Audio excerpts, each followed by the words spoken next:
Welcome back to another foggy morning on MNSTR. Monster Hunter news you can use. I'm Peter Venkman. And I'm Dana Barrett. Welcome to The Chase.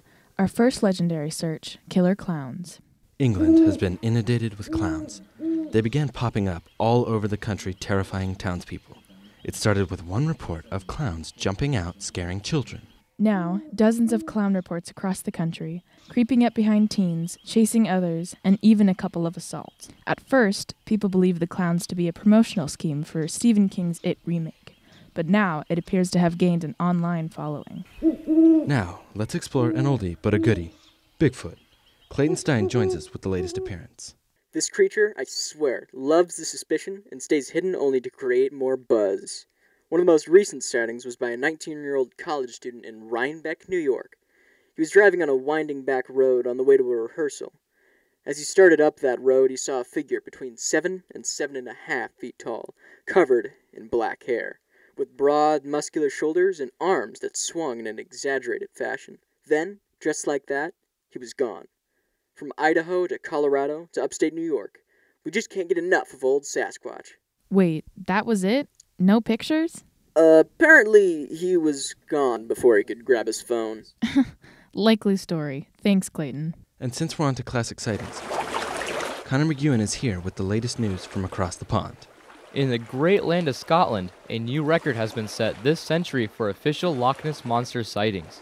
8 people have seen Nessie this year, including one man who got a picture of a fin sticking out of the water. Now, we're not guaranteeing all of them are Nessie. Some may be large eels or sturgeons. There is a lot of stuff in the UK's largest body of water. And we're sorry to report that one of the sightings was an old movie prop from a 1969 Sherlock Holmes film. Stuff indeed. The numbers this century, however, are down. Between 1930 and 1969, there were an average of 20 reports a year, so maybe our dear Nessie has gotten better at hiding. Thanks, Connor. Always glad to hear the old girl hasn't lost her tricks. But there are some who are still looking for Loch Ness Monster DNA. Scientists have started sampling the water in Loch Ness to find out what is swimming in her. Apparently, when something swims through, it leaves behind tiny fragments of DNA from skin, scales, feathers, feces, and urine. This DNA can be captured, sequenced, and then used to identify that creature by comparing it to a giant database. Some hope this will prove she exists, but if they can't find Nessie, they'll settle for more information about the loch's bacteria. More MNSTR after the break. We'll see how a cash reward has some monster hunters drooling. Stay tuned. Oh no, not again! Oh, sorry. I had a bolt in my throat. I'm Mr. Stein. You can call me Frank. Every time I start to grow, my muscles rip my shirt. I need something stronger. We've got the perfect thing. Our shirts expand with you. Here at Big and Tall, Short and Small, we have the most flexible material ever. Oh! I'll buy one in every color. It's so hard to fly when there's this big shirt left behind. I wish I had one that could fit my bat body. Sorry. Another bolt in my throat. I need clothes that fit me no matter what my shape. No worries. Our clothes are for those who shrink too. At Big and Tall, Short and Small, we have it all. Welcome back, monster lovers. This is MNSTR. King Hunter Kung Molly joins us now with something every monster hunter will definitely want to hear. That's right. The thing we monster hunters always want. Cold, hard cash. Capcom, the video game giant, has offered reward money to provide proof of the existence of 10 famous monsters.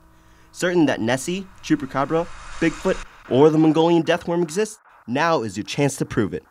You have until the 30th of June, so don't wait. Who knows? Such a gargantuan prize may just bring out the monster in all of us. I can tell you, I'm making plans for Tibet right now. I'm sure Yeti is shaking in his boots. Thank you, King Hunter, for that chilling story. Our last story of the night is about the mysterious Mothman. Boo O'Harry, take it away. Mothman has been a cultural phenomenon in West Virginia since 1966 when sightings began. Now, in the Windy City of Chicago, there are sightings of the supposed creature as well. John Amatrano, a security worker in Logan Park, has reported seeing the creature flying high in the sky.